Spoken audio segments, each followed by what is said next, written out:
From high atop the battlements of Castle Curmudgeon, where this weekend has already extracted a heavy toll. William A. Anders, San Diego, California, Major General, U.S. Air Force, Astronaut Group 3, Lunar Module Pilot, Apollo 8, former U.S. Ambassador to Norway, arguably the author of history's most famous photograph, perished on Friday afternoon at the age of 90 while solo flying a T-34 Mentor over Puget Sound in Washington, and thus another one of the greatest living Americans has passed from our midst. And the number of living men who have flown to the moon is now down to 5. Will I have more to say about this in the main segment? And will I answer the question, why did Apollo 8 have a lunar module pilot when it had no lunar module? Well, what the hell do you think? But for right now, here's your Decline of Western Civilization News Roundup for the first week of June 2024. Dateline Washington, Monday, 3 June. Numerous federal government agencies having evidently not gotten the memo that people are really getting quite sick of incessant in-your-face celebrations of non-normative sexuality fell all over themselves earlier this week to make sure their social media pages looked like a big wall of Skittle vomit, and to post messages about how stunning and brave and virtuous it is to do things with your genitals that most other people don't do. The Department of Education was the first float in the Skittle Vomit Parade this year, because of course they were. And just look at how stunning and brave that graphic is. It was accompanied by the following message, quote, "Every student should feel safe attending school in America, free from discrimination and valued for who they are. That means creating a welcoming and safe learning environment for every LGBTQI+ student and ensuring educators have resources to support LGBTQI+ young people." End quote. Next up is the Department of Energy, and ooh, look here. I think that one's even more hideous than the last one.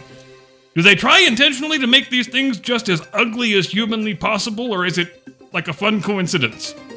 The accompanying message reads, quote, "This Pride Month and every day, we celebrate LGBTQ+ Americans and their invaluable contributions to every industry and every community. We are resolved to fight hate and discrimination and champion LGBTQ+ people so everyone can enjoy the promises of this great nation." End quote. Okay, now let's see what the Department of Labor came up with. Ooh! Splendidly ugly. Pretty much a direct affront to every principle of visual design. Very well done indeed. Message reads, quote, "At the U.S. Department of Labor, we're committing to promoting opportunity for all workers. Insert rainbow emoji. Proudly standing with LGBTQI+ workers, we recognize their invaluable contributions to diverse and inclusive workplaces." End quote. Next, there's the Department of Agriculture, who provided this lovely image of, like a gay black farmer raking a transgender field? Is that what I'm looking at? Pretty esoteric, this one. Message reads, quote, "This month, we uplift the achievements and resiliency of the LGBTQI+ community. USDA is committed to continue fostering cultural competency within our workforce and advancing equality for all we serve. Happy Pride Month." End quote. What the hell does fostering cultural competency mean? And what the hell does it have to do with agriculture? Unclear, but who gives a shit anyway? And last but not least, I think the Health and Human Services Department wins the gold medal for most unconscionably ugly Pride Month graphic. Just feast your eyes on this thing, ladies and gentlemen. Like, if your whole purpose as a graphic designer was to make the absolute ugliest thing in the history of the universe, could you make something uglier than that? In this reporter's opinion, no, you could not. Message reads, quote, "During Pride Month, we celebrate the courage and resilience of the LGBTQI+ community and stand beside them in the fight against hatred and bigotry. Today and every day, HHS remains deeply committed to protecting the rights of LGBTQI+ Americans." End quote. So stunning, so brave. Dateline Wilmington, Tuesday, 4 June. Erica Jensen, an FBI forensics expert, testified in Hunter Biden's gun trial earlier this week that the infamous laptop from hell is in fact 100% genuine and hasn't been tampered with by anyone. And first, let me just say this trial has been really good for me, since right from the day it started, Hunter Biden's cocaine blues shot back up to 1,500, 1,600 views a day. So it's nice that I get to financially benefit in some small way from this dude being a sloppy, degenerate crackhead who sticks it in his dead brother's wife and lies on federal gun form. But wait, I hear you say, Didn't 51 very illustrious, very distinguished former federal intelligence officials sign a letter saying that laptop had all the hallmarks of a Russian disinformation project? Well, yes, they did. And didn't all of the intellectual sludge factories we used to call news outlets wholeheartedly endorse that assessment? Yes, they did. And didn't Facebook and Twitter take punitive action against the accounts of their own users for attempting to discuss it, even in private messages? Yep, that happened too. So surely they have all issued retractions and apologies and promised to do better in the future, right? No, they have not. Not a single one. And don't call me Shirley. And I know the other question that you also want the answer to. Why would the Russians try to frame a guy as a whoremongering crackhead who has openly admitted he's a whoremongering crackhead? Well, I ain't no fancy, well-pedigreed former intelligence official, but it would seem that theory was pretty damned implausible from the get-go. It's almost like these people were all lying on purpose in order to influence the outcome of an election. But nah, that couldn't be. These guys love democracy, and they treasure the sanctity of our institutions. Just ask them. They tell us all the time. Wait, you don't suppose they could be lying about that too? Dateline Washington, Wednesday, 5 June. Kennedy Carter, who's evidently a woman basketball player for a team called the Chicago Sky. Like, seriously? You had every team name to pick from and you chose Sky? In a league called the WNBA, I think it's called? Is there really a women's pro basketball league? Along with some of her teammates, she reacted with shock and befuddlement this week when they got off their team bus and a man with a camera and a microphone attempted to ask them some questions, which, admittedly, when you're a WNBA player, reporters covering your league is just about the last thing you ever expect to happen. And to hear these chicks tell it, it was just about the most horrific assault that any of them has ever experienced. And yes, I know Kennedy Carter pronounces her name Kennedy, but you know what I say to that? If your parents wanted you to be called Kennedy, they would have spelled your name with a freaking K and not a freaking CH. So congratulations, Kennedy. Here's a selection of their tweets for your enjoyment, which they issued before the video was made public. From Angel Reese, quote, "Finding out our team's hotel to pull with a camera as we get off the bus and put it in my teammate's face and harass her is nasty work." Was that a sentence? "This really is out of control and needs to stop."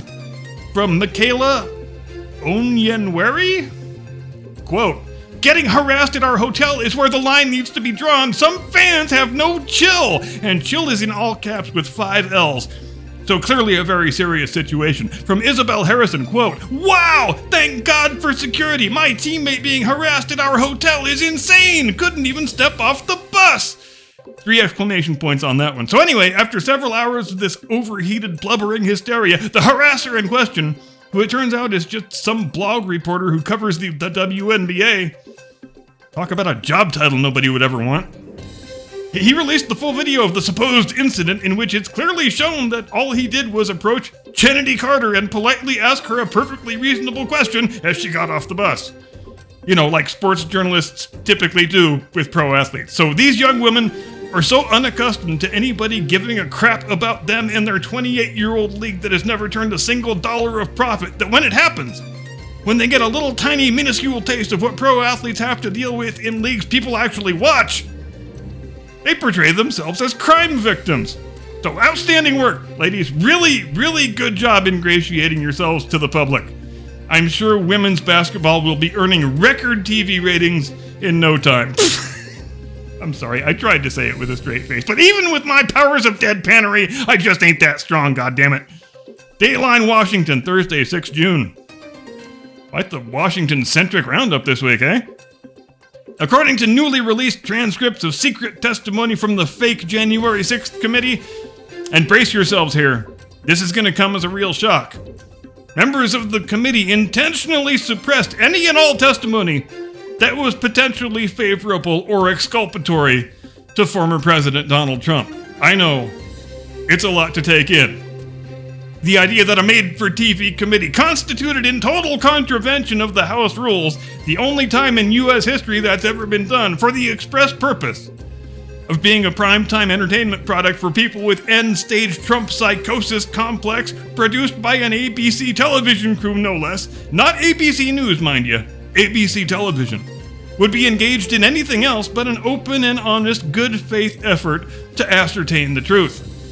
And I'm sure it will come as an even greater, more disconcerting shock to learn that the committee member who was the most enthusiastic suppressor of inconvenient testimony was none other than Liz Cheney of Wyoming, one of the two Trump-hating Republican lapdogs selected by Nancy Pelosi to sit on the fake committee, and thus, hopefully, the thinking went, impute it with the laughably unconvincing veneer of an exercise in bipartisan truth-seeking.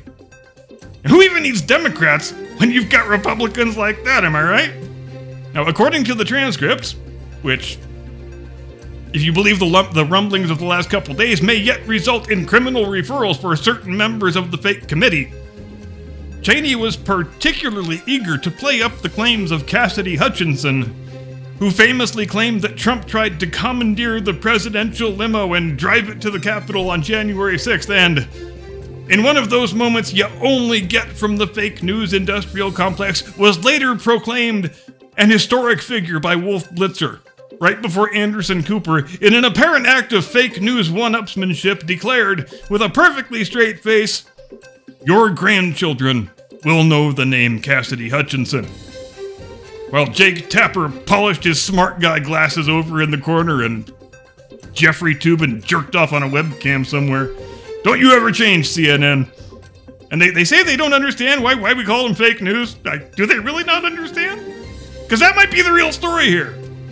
Former White House Deputy Chief of Staff Anthony Ornato, whose testimony was shunted out of the primetime network TV extravaganza and into a secret closed-door session with no committee members present except Ms. Cheney, and who was present for all of the events in question, testified in no uncertain terms that Ms. Hutchinson was lying out her ass and nothing like she described ever took place. And surprise, surprise!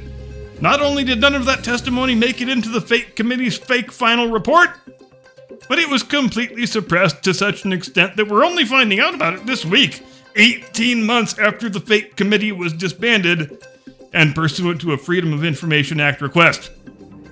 Would it be nice if Liz Cheney caught a criminal referral for engaging in such shocking acts of professional malfeasance? Yes. It would. Would it be nice if every member of the fake committee caught a criminal referral for participating in it? Yes. It would be very nice. Would it be nice if Nancy Pelosi caught a criminal referral for ignoring the House rules in setting up the fake committee? Yes. That would be nice too, but ultimately, do I think this is just another case of congressional Republicans talking a big blustery game, but ultimately having nothing in their hand but a wet noodle? Sadly, yes I do. Dateline Nashville, Friday, 7 June. The Tennessee Star has obtained 4 dozen pages from the private diary of the 28-year-old transgender woman who murdered 6 people at a Nashville Christian school in March of last year. And first of all, credit to the Tennessee Star for reminding us what real journalism looks like. Because ever since this incident, 15 months ago, not one single scrap of the killer's writings, which are many and quite voluminous by all accounts, including her manifesto that was intended for public consumption, has yet been released to the public. And why not? Well, I think we all know the answer to that question. It's because we are not allowed to see anything that might suggest any transgender person is mentally ill and or criminally psychotic, because any such information stands in opposition to the narrative and the message.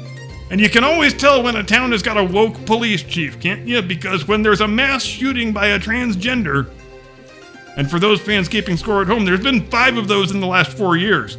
The cops tell us we do not ever get to see that person's diaries or their social media posts or any damn other thing. But they are always very assiduous about referring to the mass murderer only with his or her preferred gender pronouns. And as far as the fake media go, hell, I'm old enough to remember when the press were the people whose entire job was supposed to be bringing to light information that is being censored or suppressed by government authorities for reasons either of political expediency or outright corruption. But not if it has anything to do with any transgender school shooter.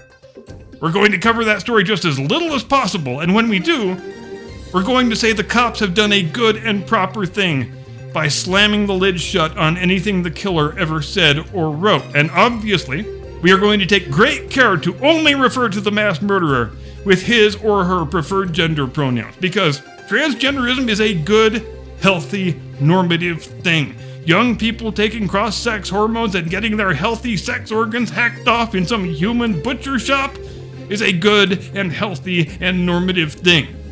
We have invested ourselves so totally and so completely in the narrative and the message that we mustn't do anything that might potentially call them into question or disrepute. We certainly can't release any information or cause any information to be released that suggests any transgender person is deeply emotionally troubled and requires extensive psychiatric care in order to ameliorate these very serious mental problems that are not going to be fixed simply by getting a fake penis stapled onto themselves where their vagina used to be. Because the narrative stipulates that transgenderism only occurs in people who are otherwise perfectly normal and healthy and well-adjusted and just happen to have been born in the wrong body, which, I'm sorry, but there is no way around the fact that that is a religious claim and not a scientific one. And that is just all there is to it. You can either get with the program, or you can be declared a filthy, awful bigot and be deleted from polite society. Take your pick. And now that I have completed the work of earning this episode a yellow dollar sign, just like every damn other episode, which I wear as a badge of honor, by the way, YouTube, in case you wondered. Here endeth the roundup. That is the week that was. May it rest in peace. And with that, I pass the controls to the man who's gonna land this bird, my distinguished colleague, your illustrious co-host, the man who is to large furry hominids what Admiral Bull Halsey is to naval combat, the one and only, your friend and mine, Mr. Caucasian Sasquatch.